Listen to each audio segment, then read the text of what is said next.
Señoras y señores, buenas noches. Vamos a dar comienzo. Me van a disculpar si en algún momento la voz falla porque la garganta no está para muchos cantes.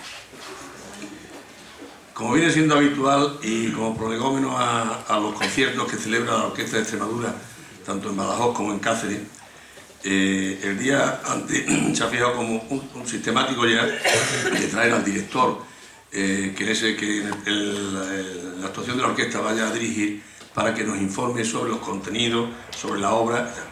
En este caso tenemos con nosotros al director italiano Matteo Pagliari, que es el director invitado para mañana, el primero además que está invitado de la temporada esta 2012-2013 de la Boda de la Orquesta de Extremadura, y para mañana lo celebrará a las 8:30 en el Palacio Congreso de Badajoz y pasó mañana en el Gran Teatro de Cáceres también a las 8:30. Matteo Pagliari estudió piano con Mario Bolciani y dirección de orquesta con Gilberto Serende y Pietro Benelli. Ha sido director titular y artístico del coro Città di Parma de 1998 a 2001, cargo que también desempeñó en la Orquesta Sinfónica de la Emilia-Romagna a Toscanini. Ha trabajado como director asistente de Roberto Abbado y Ricardo Friscia para muchas instituciones, tanto sinfónicas como operísticas, entre lo que cabe recordar al menos el Spoleto Festival de Masde, el Maggio Musicale para la Rey y el Teatro Real de Madrid en Tancredi. El programa se abrirá con Egmont, aunque eso no lo va a explicar él, yo prefiero ya saltármelo, y únicamente culminar diciendo que estamos muy agradecidos por su presencia hoy aquí, igual que estamos muy agradecidos al profesor Albiach, director titular de la Orquesta de Extremadura, el cual nos ha dado la oportunidad que la Económica de Amigos del País de Badajoz pueda tener esta actividad que es novedosa en cuanto a lo que es la aplicación de la temática, contenido y composiciones que se interpretan al día siguiente. Y yo, sin más previo, le paso la palabra al profesor Matteo Pagliari. Gracias. Gracias y buenas noches a todos. Antes de todo, gracias por su presencia. Y bueno, hablar de un programa como lo que estarán escuchando mañana es siempre difícil porque nunca se sabe de dónde empezar. Entonces, empezamos diciendo que las obras que mañana tocaremos con la Orquesta de Extremadura han sido compuestas en un tiempo largo menos de 30 años, o sea, desde 1783 hasta 1810. 1783 es la Sinfonía Linz de Mozart, 1810 es la Obertura Egmont de Beethoven, en el medio, 1806, está la Sinfonía número 4 de Beethoven mismo. Nosotros no vamos a tocar en esa orden, nosotros empezaremos con Egmont, luego la Sinfonía de Mozart y luego, después del descanso, la cuarta Sinfonía de Beethoven. Bueno, ¿por qué les digo esto? Porque en el siglo XVIII han pasado tantas cosas musicalmente hablando que es impactante darse cuenta de los cambios musicales que se han verificado desde el principio del siglo XVIII hasta, por ejemplo, a la época de Egmont. O sea, en menos de 100 años pasamos desde la Misa en Si menor de Bach hasta la novena Sinfonía de Beethoven. Y eso es impresionante, porque la Misa en Si menor de Bach es 1733, la novena Sinfonía de Beethoven en 1824. Entonces son 90 años. Y en estos 90 años ha pasado una revolución musical. El compositor que ha podido asistir al periodo más largo en ese siglo es Haydn. Haydn ha nacido en 1732, cuando todavía Bach vivía, y Haydn pudo ver nacer a Mozart, nacer a Beethoven, morir a Mozart, nacer a Schubert y casi nacer a Mendelssohn, casi, porque Mendelssohn nació en 1809, entonces todavía no se sabía que hubiese sido un genio, pero eso. Y Haydn, como se dice, asistió a todo ese pasaje. También Haydn nació con Bach todavía vivente, entonces cuando Bach murió, Haydn tenía 18 años. Una concentración de genios en poco menos de 70 años que es impresionante. ¿Por qué les hablo de Haydn? Porque se consideran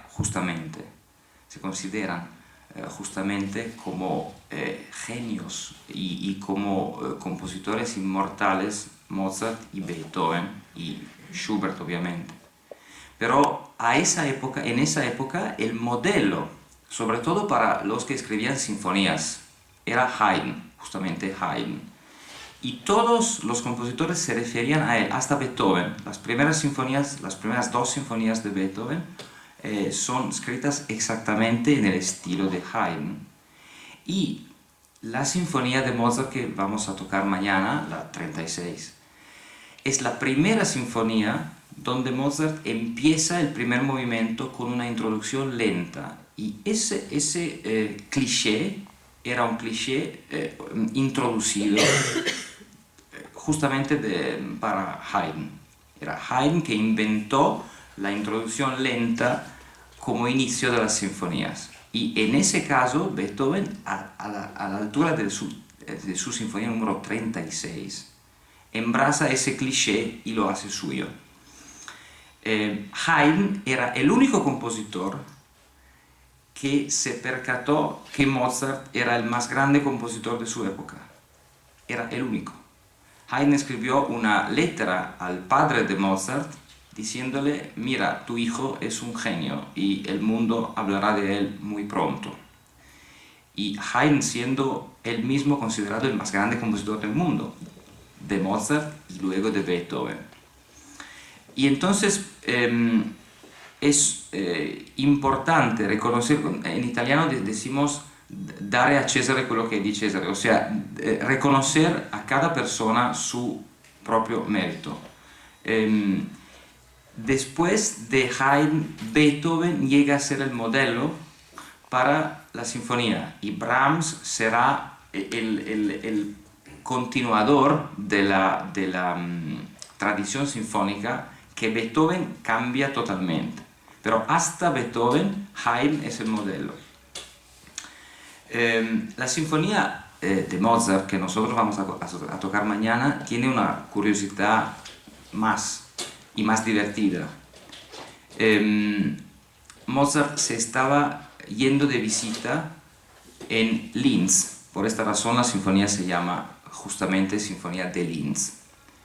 Y se estaba yendo de visita en el castillo de un conde, el conde de Thun, que era un aficionado de música. Él no tocaba, según yo sé, no tocaba ningún instrumento, pero le gustaba mucho la música.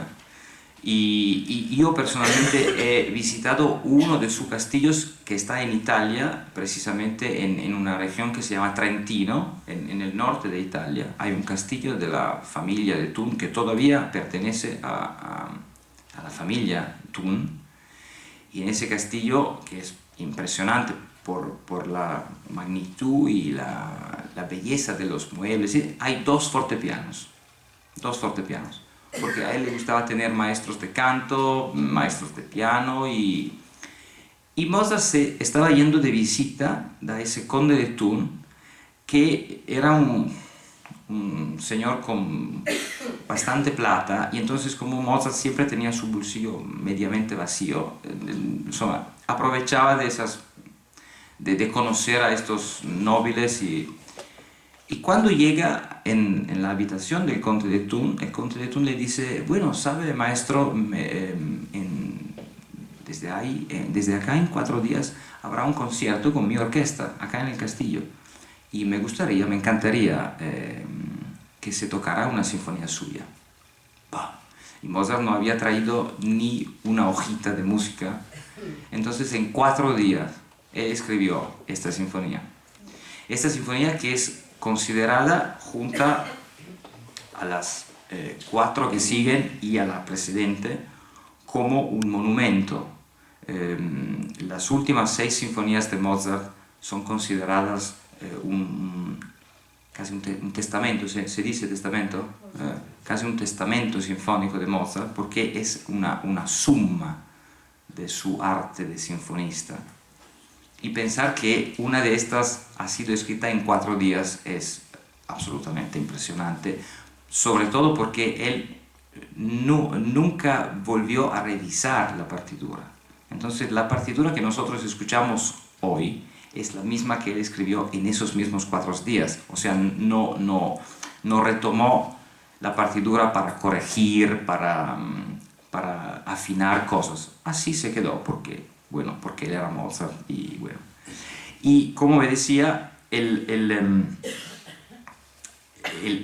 la primera sinfonía que empieza con una introducción lenta, muy celebrativa. Mozart escogió la tonalidad de Do mayor, que es una tonalidad muy luminosa, llena de luz, justamente para homenajear al conde de Thun. Y entonces es no es escrita en el estilo que se conoce como estilo galante, sino es escrita con un estilo más pomposo. ¿Se entiende pomposo? Yeah. Okay. Es obvio que cuando quieran y si quieren pueden preguntarme lo que sea. Si puedo responder, si conozco la respuesta, obviamente encantado de responderles. Entonces es una sinfonía particular porque es un Mozart un poco diferente de lo que normalmente consideramos. Esa es una cosa que me queda muy... o sea, es importante para mí decirlo. La idea de Mozart como un compositor de música relajante, suave, ligera, que se puede escuchar haciendo la ducha. Esa es una cosa que no, creo que es totalmente equivocada. Mozart es un compositor, sí, protagonista de un periodo musical donde el estilo galante es lo que es más difundido, pero él tiene también luchas internas en su música y expresa en su música sentidos bien diferentes y no siempre esa idea de lieta, no sé, suave. Eso no es el único carácter de la música de Mozart. Por ejemplo, en esa sinfonía, el segundo movimiento, que es un andante muy cantable, alterna momentos de momentos, sí, eso sí, suaves, a momentos un poco oscuros. Y Mozart llegará con sus últimas sinfonías, sobre todo la famosísima sinfonía en sol menor que todo el mundo conoce, tararam, tararam, tarararim, pararam. Okay. Esa sinfonía es tan oscura como sinfonía que se ha dicho de esa sinfonía que anticipa el estilo beethoveniano.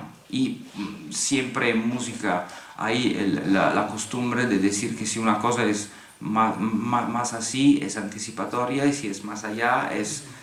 No sé, pero sí, la verdad es que se considera Beethoven como un compositor así siempre severo y, como se dice, molesto, y Mozart siempre como un tonto que siempre se ríe. No es así. Eran dos compositores que tenían sus momentos musicales y en la vida, obviamente, alternos. Y la diferencia entre los dos, obviamente, es que Beethoven a un cierto momento pudo permitirse de no considerar a quién era dedicada la música, porque había quien le pagaba su renta. Mientras Mozart siempre tuvo que escribir para un público, entonces tuvo que quedar grato al público y quedar comprendido y quedar agradable. Mozart a un cierto momento se olvidó de ese problema porque si al público le gustaba o no le gustaba, más o menos no le importaba, o sea, le importaba menos que a Mozart, porque Beethoven podía comer y podía vivir sin un público pagante. Esta es la diferencia, y esta es también la diferencia, la razón por la cual Mozart escribió 41 sinfonías y Beethoven escribió 9. Haydn escribió 104 sinfonías. Entonces, esa es la razón. Haydn todavía fue bien afortunado porque se quedó a la corte de los Esterházy en Londres y ahí estaba tranquilo. Pero bueno, él cada semana tuvo que escribir una sinfonía porque su dueño, digamos así, su dueño, hacía un concierto en su casa. Entonces Bach escribió 600 cantatas porque cada semana tenía que acompañar el servicio a la misa. Estas son diferencias que tienen una gran importancia en la producción de los compositores y a veces en la evolución más o menos importante de su lenguaje, del lenguaje de los compositores. Yendo a Beethoven, son las dos sinfonías las dos obras que escuchamos de mañana, son dos obras que ya están en una época donde Beethoven está abandonando la herencia de Haydn, y se está volviendo en lo que ha sido definido el segundo periodo de Beethoven. Yo nunca he logrado entender si es correcto hablar de la producción de Beethoven dividiéndola en los tres periodos, ¿no? El primer periodo, el periodo romántico, el periodo más... No sé si es correcto, es cómodo. Y estas dos obras ya están en pleno romanticismo.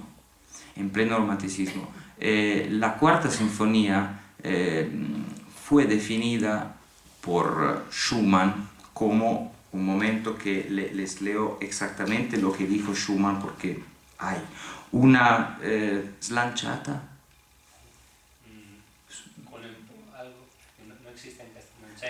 No, como si riferisce a una fanciulla, comunque, una esile, una esbelta mujer mediterránea entre dos gigantes nórdicos, y él se refería justamente a la tercera y a la quinta. Esta ha sido considerada una banalización de la cuarta sinfonía porque parece que es algo que no merece consideración. Creo que merezca más consideración porque no obstante la tercera, la heroica, y no obstante en la época en la cual Beethoven está escribiendo la cuarta sinfonía, ya está trabajando a la quinta. Entonces ya está con la cabeza en ese to, ya está por ahí, pero escribe una sinfonía totalmente diferente, y no obstante esto, en esa sinfonía que parece ligera, hay una compenetración de atmósferas así distanciadas, así lejanas, que es verdaderamente impresionante. La sinfonía empieza con una introducción lenta, es así como en el estilo de Haydn, en algo que parece la atmósfera que hay antes de un temblor. Todo está totalmente inmueble y totalmente lleno de miedo. Y entonces uno no sabe qué esperarse, o sea, qué va a pasar ahora. Con esa introducción podría explotar el mundo, y nos acercamos al 21 de diciembre y nos han dicho que podría pasar, entonces... pero no, porque después de esa introducción así miedosa, empieza una sinfonía alegre y brillante y divertida, irónica, y entonces, bueno, ya el primer movimiento dices, bueno, nos está tomando el pelo, porque no, ¿qué quieres decir? Y luego el movimiento que yo prefiero, no debería decirlo, pero lo digo, el movimiento que yo prefiero de la sinfonía, que es el movimiento lento, que es un adagio con un tema maravilloso que introducen los violines y que luego retoma la flauta. Y la característica de ese movimiento es que ese tema cantabile siempre está acompañado por un ritmo que parece un reloj.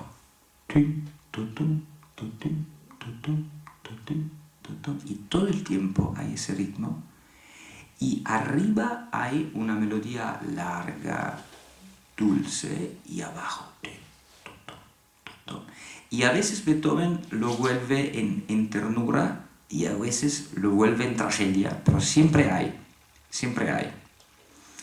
Y bueno, me cuento una anécdota bien divertida porque es fantástica. No se refiere a mí, pero se refiere a un director que yo amo mucho, que es Carlos Kleiber. Durante un ensayo de esa misma sinfonía con la Filarmónica de Viena, él estaba justamente ensayando ese movimiento, y él trataba de explicarle a la orquesta el sentido de ese acompañamiento, y le decía, tendrían que tocarlo como si escucharan a Beethoven, que llama Thérèse, Thérèse, Thérèse, Thérèse, porque esa Thérèse Malfatti, era una que era una enamorada de Beethoven, que no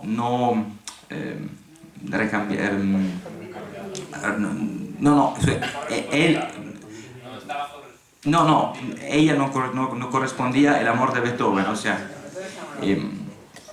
y por ejemplo la famosísima bagatella per Elisa, es per Elisa, pero no, era per Teresa, ok. Y bueno, él estaba explicando a la orquesta todo ese mundo fantástico de la enamorada de Beethoven, Thérèse, y él hablaba mucho, hablaba, pero nunca hablaba técnico, él siempre hablaba por imágenes, y al final de su discurso, el primer violino de los Wiener Philharmoniker le preguntó, bueno maestro, por favor, ¿quiere que tocamos arriba o abajo? Y entonces él se molestó y se fue. Y dejó la orquesta, él no hizo el concierto. Y llamaron a Lorin Maazel, que estaba dirigiendo a la Ópera de Viena, y le dijeron, por favor, maestro, venga a sustituir Kleiber, porque nosotros tenemos que hacer el concierto. Y le contaron un poco cómo había sido la situación, y él se enfrentó a la orquesta y dijo, por favor, toquen este ritmo como si estuvieran diciendo Maazel, Maazel, Maazel. Y eso, bueno, esa es pero es absolutamente verdad. Bueno, esto para decir que, bueno, para charlar un poco, ese movimiento es verdaderamente lo que comprende, muchos lados del ánima de Beethoven. Y como les decía antes, siempre es demasiado cómodo identificar a un compositor con una palabra, porque aun si la mayoría de las obras de un compositor, o de repente las obras más conocidas de este compositor, se pueden definir con esa palabra, hay partes del repertorio que esconden otros lados. Y en ese caso, por ejemplo, en un movimiento central de una sinfonía que no identifica la sinfonía, se esconde un universo lleno de verdaderamente de sorpresas. Luego Beethoven vuelve a la alegría y concluye la sinfonía con uno scherzo que casi es un minueto y con el último movimiento rapidísimo y complicadísimo. Hay un solo de fagot que es impresionante, es brillantísimo, frizzante, y entonces vuelve a una atmósfera más liviana, digamos así, liviana. La obertura Egmont ha sido compuesta en 1810, como les decía, y es la obra con la cual empezaremos el concierto. Beethoven escribió una música para acompañar una tragedia de Goethe, justamente Egmont, que es la historia de un militar holandés, conde también él, conde de Agamont. Los nombres se mezclan en la historia, que se enfrentó con la jurisdicción española, porque en Holanda, la España, había jurisdicción y él era,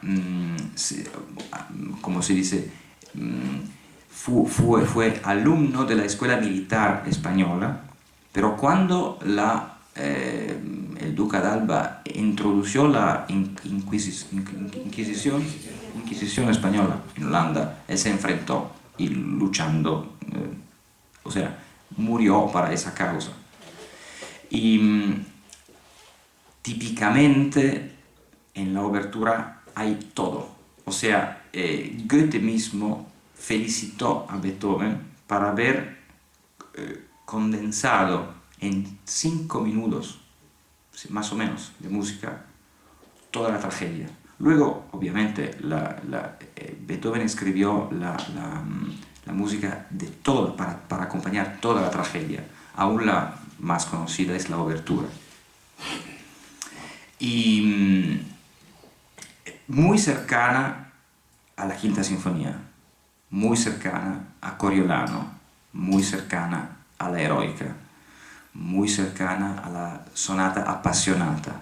Son todas óperas, todas composiciones del Beethoven que solitamente se llama el Beethoven romántico.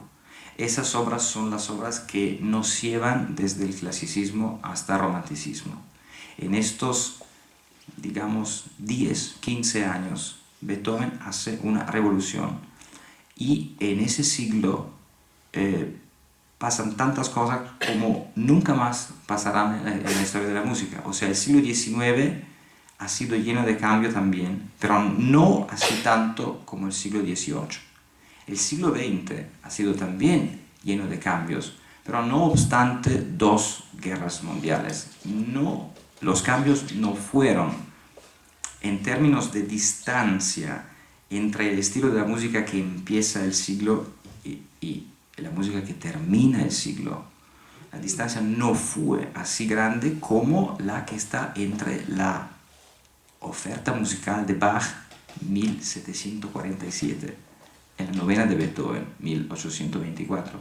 Si lo pensamos así, nos damos cuenta que en verdaderamente poquísimo tiempo la música hizo un avance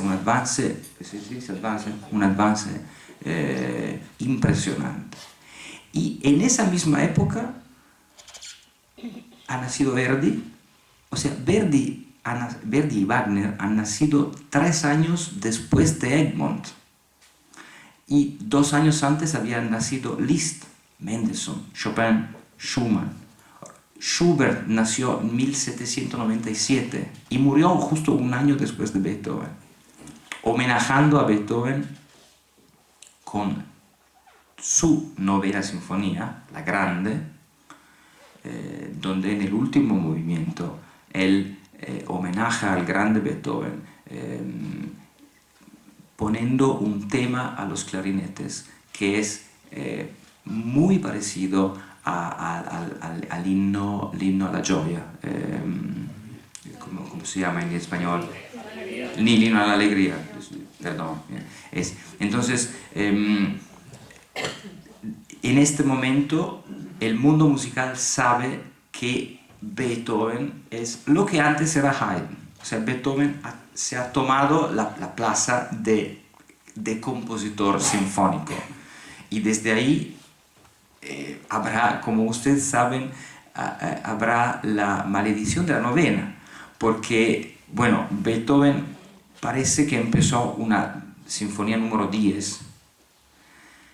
Y en este caso dicen que ya parece Mendelssohn, ¿no? Pero como les decía antes, ¿cómo se puede decir que parecía Mendelssohn cuando Mendelssohn había escrito solo 2 cosas y creo que Beethoven no las conocía?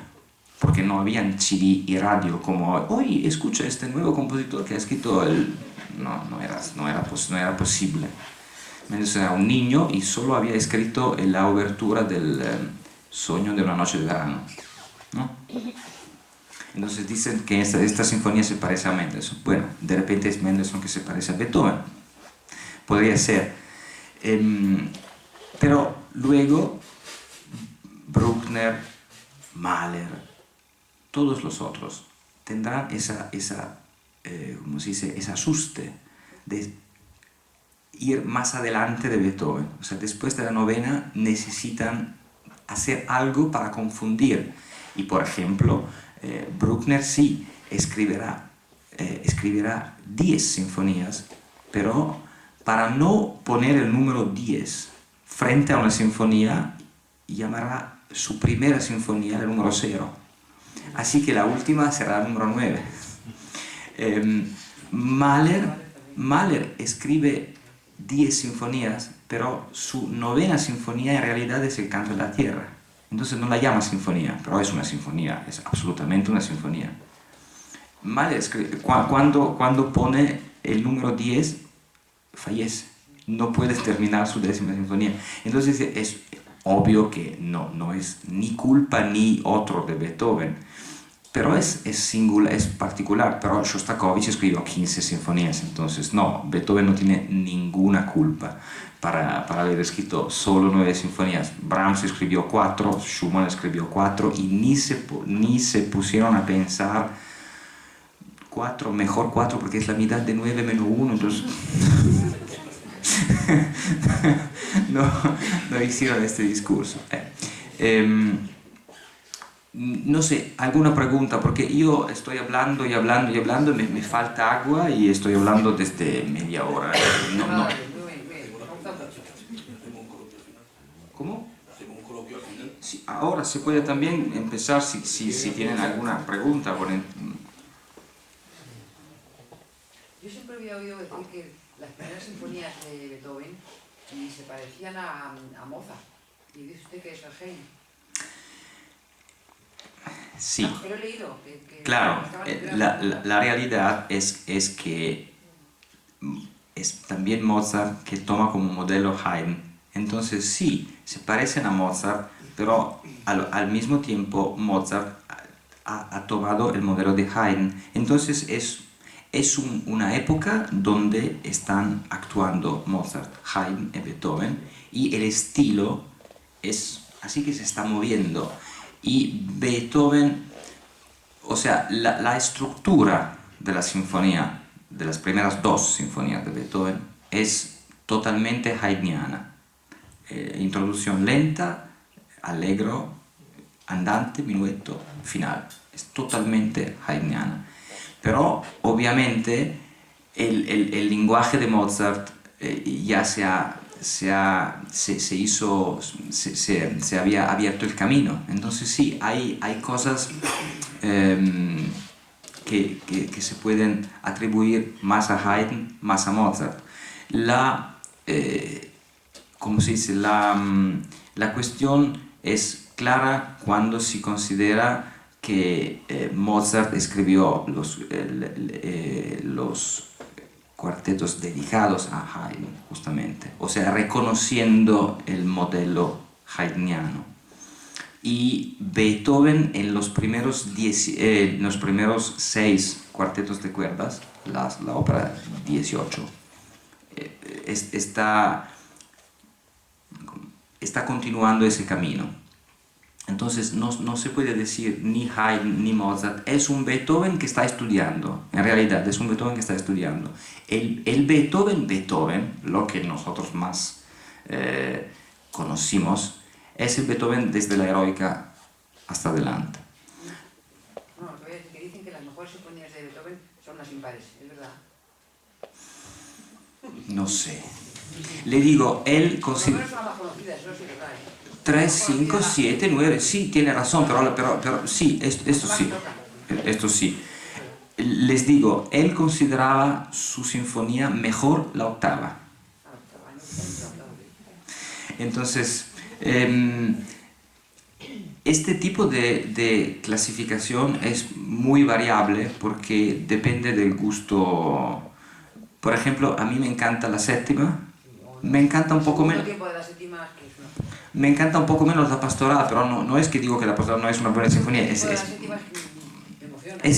claro, pero es una cuestión de... Y además, lo que es importante considerar es que en un compositor ninguna composición llegaría sin la que precede. Entonces, la quinta, aún sea más conocida y más considerada con respecto a la cuarta, no sería lo que es sin la cuarta, sin la tercera, sin la segunda, sin la primera, y asimismo la sexta. O sea, el material musical, imagínense, o sea, no es que un compositor termina una sinfonía, empieza otra y luego, no es siempre así. Justamente les decía que escribiendo la cuarta, Beethoven ya estaba trabajando en la quinta. Entonces, imagínense un pianoforte lleno de hojas. Él era muy desordenado, un caos total. Hojas de... Imagínense, esto pasaba normalmente y pasa también hoy día a los compositores, pero hoy día tienen un computer con files bien separados. A esa época tenían hojas y, bueno, esta es la cuarta, esta es la...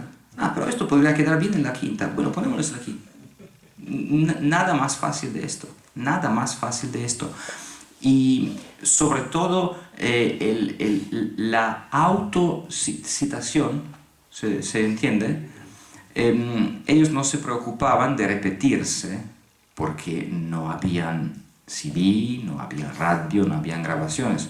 Entonces, nada más fácil que si le faltaba una página para terminar un movimiento, bueno, sabes que esta ni se la acuerda. Ponemos así. Entonces, es bien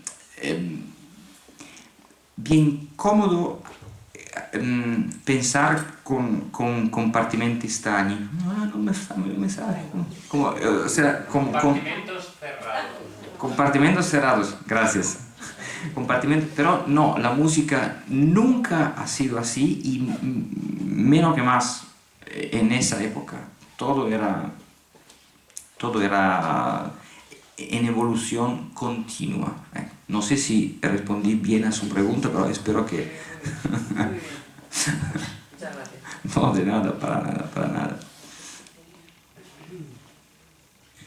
Bien, bueno, si el director Bagliari ha terminado y ahora podemos seguir en el coloquio, yo le quiero felicitar nuevamente porque creo que la conferencia ha sido suficientemente documentada e informativa. Gracias. Nos ha permitido que mañana podamos disfrutar del concierto, mejor, por lo menos aquellos que no tenemos la virtud de tener un oído musical como yo, que no puedo tener uno aquí y otro en Italia.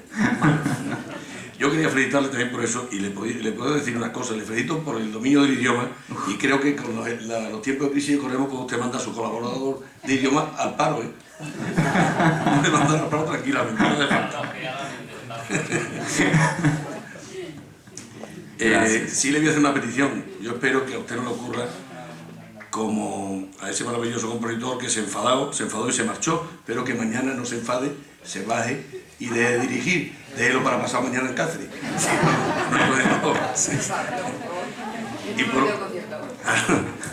Y por último yo le cuento una anécdota que seguramente la conocerá, el Duque de Alba. Yo no sé si sabe, me imagino que sí, que en Holanda a los niños, en vez de decirle que viene el coco como en España, dicen que viene el Duque de Alba. Y en la plaza de Bruselas hay una lápida que dice: aquí fue civilmente asesinado por Felipe II, el conde de Mont, una cosa así. Por Eso así. es. Una cosa así dice. Eso es. El conde de Mont.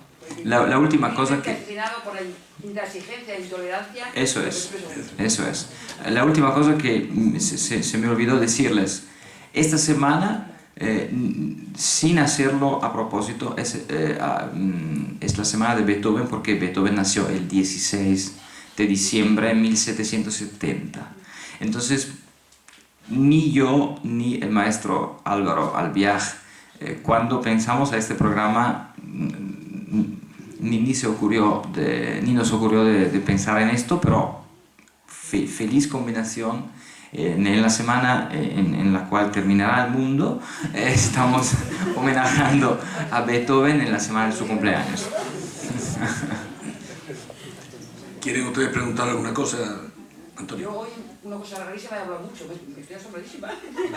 Yo nunca hablo nada, me da mucha vergüenza, pero hoy me he soltado, no sé por qué. El cariño a la música. Claro. Antonio. Bueno, más que una pregunta, es una reflexión sobre la creatividad.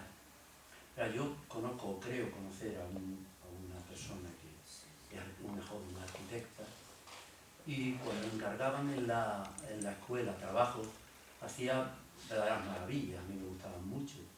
Entonces yo le dije: oye, ya que tenemos buena relación, ¿por qué no me haces alguna pintura para mí, como tú quieres?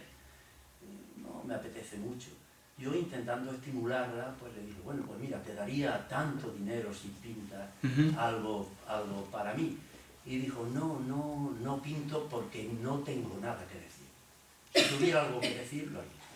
Entonces, sin embargo, lo que pintaba, porque se lo encargaban o la obligaban, era bueno.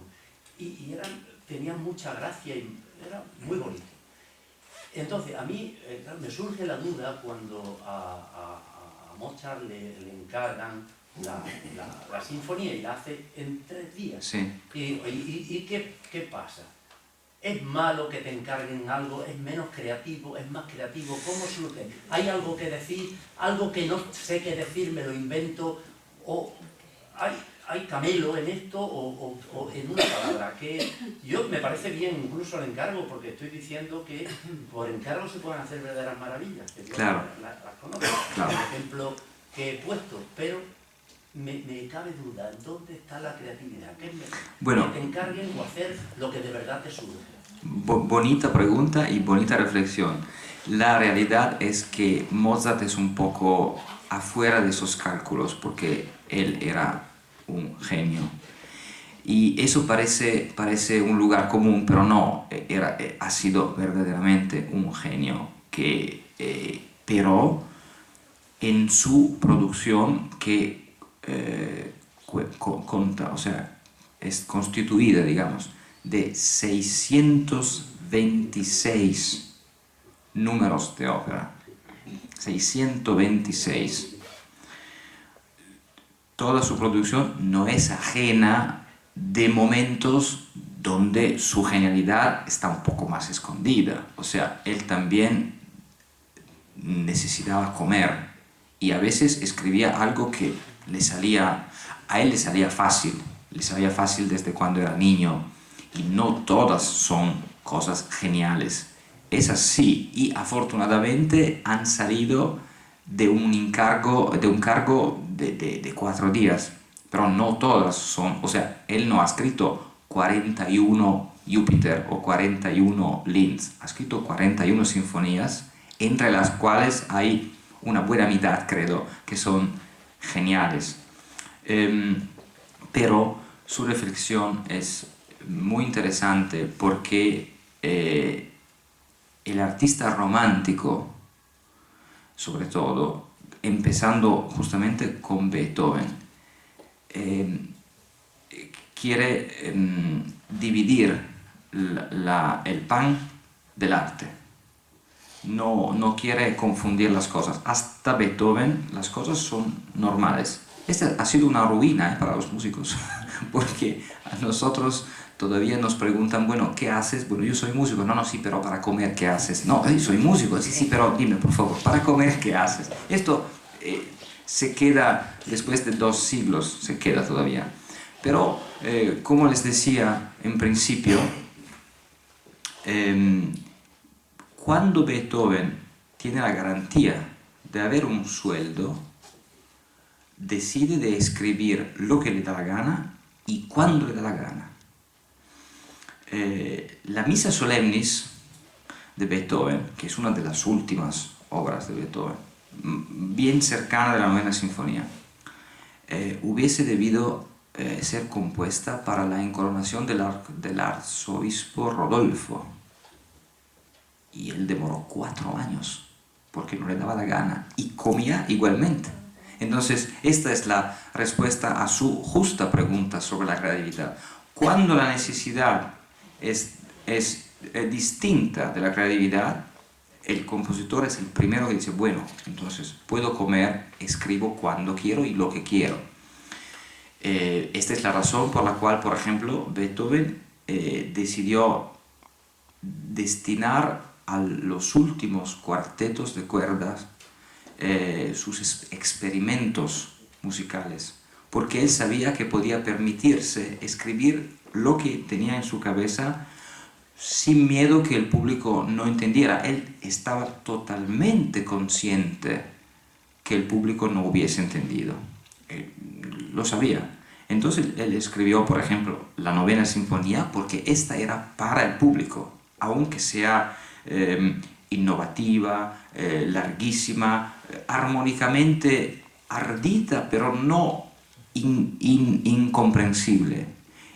Mientras que escribía la 9ª Sinfonía, escribía los últimos cuartetos que son, o sea, son de rompecabezas, ¿no? Para esa época fueron algo, no, eso es totalmente loco, no. Y hoy día todavía hay páginas que son complicadas para entenderlas. Entonces, gracias por esta reflexión porque es muy, muy interesante. ¿Alguna otra pregunta? Pues si no hay ninguna, yo creo que podemos despedir a nuestro querido director Matteo Pagliari con un fuerte aplauso, ¿les parece? Gracias.